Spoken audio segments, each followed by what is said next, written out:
कृपया नए दर्शक चैनल को सब्सक्राइब कर ले। धन्यवाद।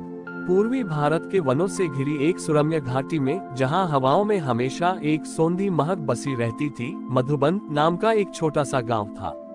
इस गांव के छोर पर पत्थरों और घनी लताओं से ढका हुआ एक अत्यंत प्राचीन और शांत शिव मंदिर था। इस मंदिर की बनावट अद्भुत थी। यहाँ कोई पाषाण, तांबा या मिट्टी का शिवलिंग नहीं था, बल्कि मंदिर के गर्भगृह के ठीक बीचों बीच साक्षात मधुमक्खियों के मोम और जंगली शहद से निर्मित एक विशाल प्राकृतिक मधु शिवलिंग स्थापित था। सदियों से जंगलों की विशेष मधुमक्खियां इस पर शहद अर्पित करती थीं, जिसके कारण इसे स्थानीय लोग मधुकेश्वर महादेव कहते थे। इस मंदिर में माधव नाम का एक परम सरल और निष्कपट बालक रहता था।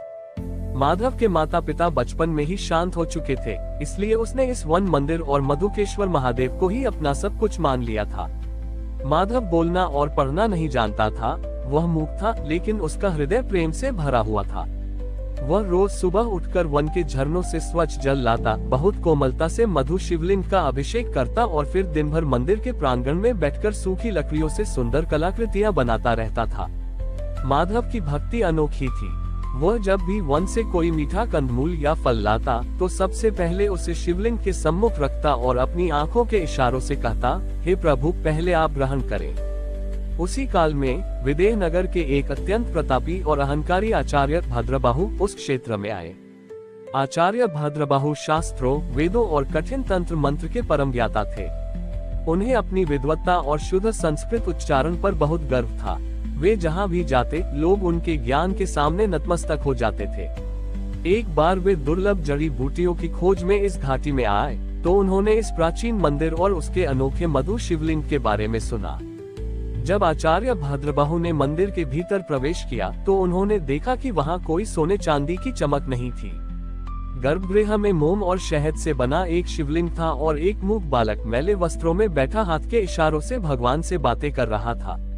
ये देखकर आचार्य भद्रबाहु का बौद्धिक अहंकार जाग उठा।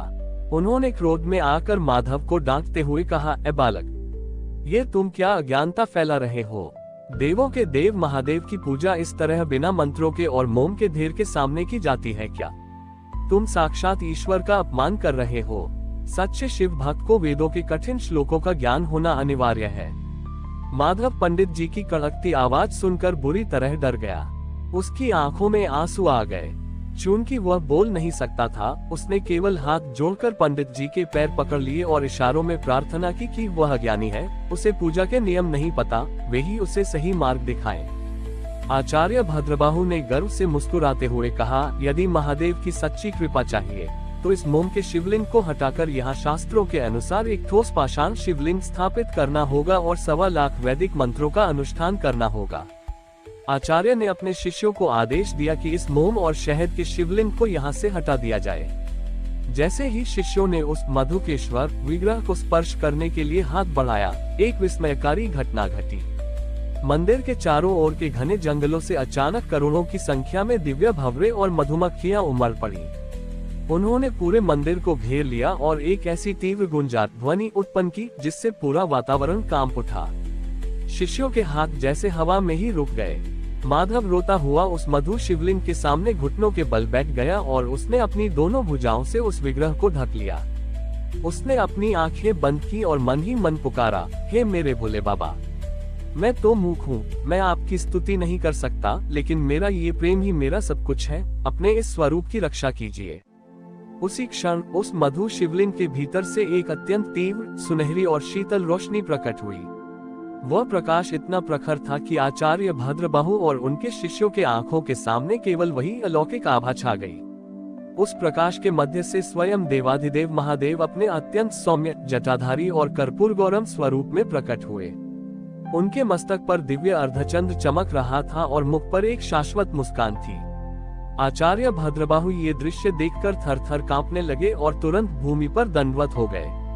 वे सोचने लगे कि उनके वेदों के प्रभाव से शायद भगवान प्रकट हुए हैं, परंतु महादेव ने आचार्य की ओर देखा भी नहीं। वे सीधे मूक बालक माधव के पास गए, जिसने भक्ति के अतिरेक में अपना सिर झुका रखा था। महादेव ने अत्यंत कोमलता से माधव को उठाया और उसके सिर पर अपना वरदहस्त रखा। शिव जी के स्पर्श मात्र से माधव के मुख से साक्षात ओम नमः शिवाय का अत्यंत सुरीला और शुद्ध उच्चारण फूट पड़ा। उसकी वाणी लौट आई थी। महादेव ने मंद मुस्कान के साथ कहा, माधव, तुम्हारी उंगलियों से अर्पित किए गए उस जल और निश्चल प्रेम में जो मिठास थी, वह मुझे संसार के सबसे बड़े अनुष्ठानों से भी अधिक प्रिय है। तुमने शब्दों के बिना भी अपने हृदय के मौन से मुझे बांध लिया। मुझे कठिन शास्त्रों की नहीं, केवल भक्त के सच्चे और सरल भाव की आवश्यकता होती है। फिर महादेव ने आचार्य भद्रबाहु की ओर देखा और गंभीर स्वर में कहा, भद्रबाहु, तुम्हारा ज्ञान केवल तुम्हारी कीर्ति और बुद्धि का प्रदर्शन था। जो मनुष्य किसी निर्बल के सीधेपन और आस्था का आदर नहीं कर सकता, उसका बड़ा से बड़ा वेदों का ज्ञान भी निष्प्राण है। ईश्वर को केवल शब्दों या नियमों से वश में नहीं किया जा सकता। मैं तो केवल प्रेम का भूखा हूँ। आचार्य भद्रबाहु का सारा बौद्धिक अहंकार एक ही क्षण में विलीन हो गया। उनकी आंखों से पश्चाताप के आंसू बहने लगे। उन्होंने माधव के पैर पकड़ लिए और अपनी भूल की क्षमा मांगी। माधव ने बड़े प्यार से आचार्य को उठाया। महादेव ने माधव को अपनी अविचल भक्ति का वरदान दिया और पुनः उस मधु शिवलिंग में समाहित हो गए। उस दिन के बाद आचार्य भद्रबाहु ने अपने सारे ग्रंथों के घमंड को त्याग दिया और स्वयं एक साधारण सेवक की तरह माधव के साथ रहकर नाम सिमरन करने लगे। वह मधुकेश्वर धाम हमेशा के लिए संसार को ये संदेश देने लगा कि प्रभु को पाने के लिए किसी बाहरी आडंबर या कठिन शब्दों की नहीं, बल्कि मन की निर्मलता और शहद जैसी मधुर सरलता की आवश्यकता होती है। माधव की वाणी लौट आने और आचार्य भद्रबाहु का अहंकार चूर होने के बाद मधुबन घाटी की पवित्रता और अधिक प्रगाढ़ हो गई थी। अब उस घने जंगल में केवल मधुमक्खियों की गुंजार ही नहीं, बल्कि माधव के मुख से निकलने वाले ओम नमः शिवाय के सुरीले भजन भी गूंजते थे। आचार्य भद्रबाहु ने अपने शिष्यों को वापस भेज दिया था और स्वयं एक साधारण साधु का वेश धारण कर माधव की कुटिया के बाहर रहने लगे थे। वे रोज सुबह माधव के साथ वन से आक और धतूरे के फूल चुनकर लाते और मधुकेश्वर महादेव का श्रृंगार करते थे। कई वर्ष इसी आनंद में बीत गए और वृद्ध हो चुके भद्रबाहु ने एक दिन माधव की गोद में अपना सिर रखकर शांत मन से अपने प्राण महादेव के चरणों में त्याग दिए। भद्रबाहु के जाने के बाद माधव उस वन मंदिर में अकेले ही साधना करने लगा। अब वह बालक से एक तेजस्वी युवा बन चुका था, जिसकी आंखों में साक्षात करुणा का वास था। इसी बीच विदेह राज्य पर एक भयंकर विपत्ति आई। पड़ोसी राज्य के एक अत्यंत क्रूर और नास्तिक सेनापति उग्रसेन ने राज्य पर आक्रमण कर दिया था। उग्रसेन को अपनी तलवार की धार और अपनी क्रूरता पर बहुत घमंड था। वह न तो किसी नियम को मानता था और न ही ईश्वर की सत्ता को। जब वह अपनी विशाल सेना के साथ मधुबन घाटी के पास से गुजर रहा था, तो उसने इस प्राचीन मंदिर और उसके मोम से बने अनोखे शिवलिंग के बारे में सुना। उग्रसेन अपने खूंखार सैनिकों के साथ मंदिर के गर्भगृह में घुस गया। वहां उसने देखा कि एक शांत युवा माधव आंखें बंद किए शिवलिंग के सामने बैठा ध्यानमग्न है। उग्रसेन ने अपनी भारी तलवार से स्फटिक के बर्तनों को गिरा दिया और अट्टहास करते हुए कहा, ऐ सन्यासी, मैंने सुना है कि इस जंगल में मोम और शहद का एक जादुई शिवलिंग है, जिसे छूने से बीमारियां ठीक हो जाती हैं। मुझे इस मंदिर के गुप्त खजाने का पता बताओ, वरना तुम्हारी इस रीढ़ की हड्डी को मैं इसी तलवार से 2 टुकड़ों में काट दूंगा। माधव ने धीरे से अपनी आंखें खोली। उसकी आंखों में मौत का कोई भय नहीं था। उसने शांत और गंभीर स्वर में कहा, हे उग्रसेन, इस वन मंदिर का एकमात्र खजाना यह मधुकेश्वर शिवलिंग है और ये शहद साक्षात ईश्वर की करुणा है। यहाँ कोई सोना चांदी नहीं है। यदि तुम तृप्ति चाहते हो तो अपने भीतर के क्रोध को त्याग कर इस पवित्र स्थान की शांति को अनुभव करो, विनाश का मार्ग छोड़ दो। उग्रसेन का अहंकार इस सीधे उत्तर से और भड़क गया। उसने कहा, अगर इस मोम के ढेले में कोई खजाना नहीं है तो मैं इसे अभी अपनी इस गर्म तलवार से पिघलाकर नष्ट कर दूंगा। जैसे ही उग्रसेन ने अपनी तलवार हवा में लहराए और उस पवित्र मधु शिवलिंग पर प्रहार करने के लिए कदम आगे बढ़ाया, माधव ने बिना एक क्षण गंवाए अपनी देह को उस शिवलिंग के आगे ढाल बनाकर खड़ा कर दिया। उग्रसेन ने क्रूरता से हंसते हुए माधव की पीठ पर अपनी तलवार से तीव्र प्रहार किया, परंतु तलवार जैसे ही माधव की देह से टकराए, एक भयानक वज्रपात जैसी गड़गड़ाहट हुई और पूरी घाटी तेजी से हिलने लगी। वह लोहे की तलवार तिनके की तरह टूटकर बिखर गई और माधव के शरीर से रक्त के स्थान पर एक अत्यंत तीव्र सुनहरी रोशनी निकली।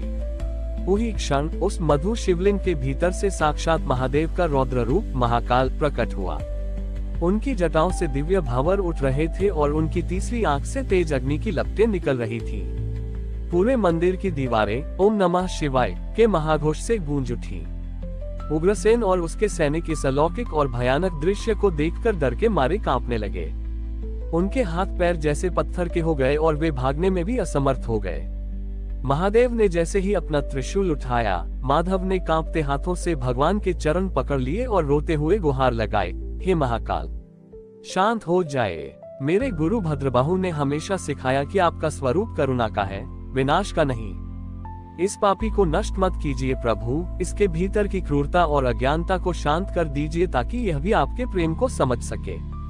अपने परम भक्त माधव की इस निष्काम और करुणामयी पुकार को सुनकर महादेव का वह भयानक रौद्र रूप ठहर गया। उनकी आंखों की ज्वाला एक असीम शीतल प्रकाश में बदल गई। शिवलिंग से अमृत जैसा शीतल जल और शहद की धारा बहने लगी, जिसने पूरे वातावरण को शांत कर दिया।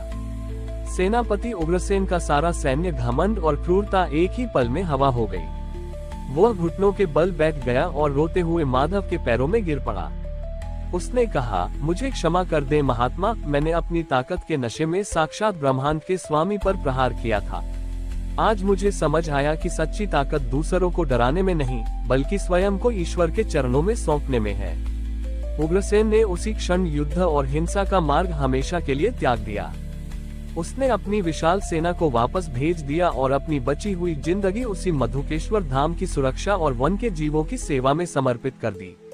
माधव ने उसे गले लगाया और मन को सरल बनाने की कला सिखाई। वह मधुकेश्वर धाम हमेशा युगों तक इस बात का साक्षात प्रतीक बना रहा कि जहां सच्ची भक्ति और करुणा होती है, वहां बड़ी से बड़ी विनाशकारी शक्ति भी ईश्वर के मधुर प्रेम में बदलकर शांत हो जाती है।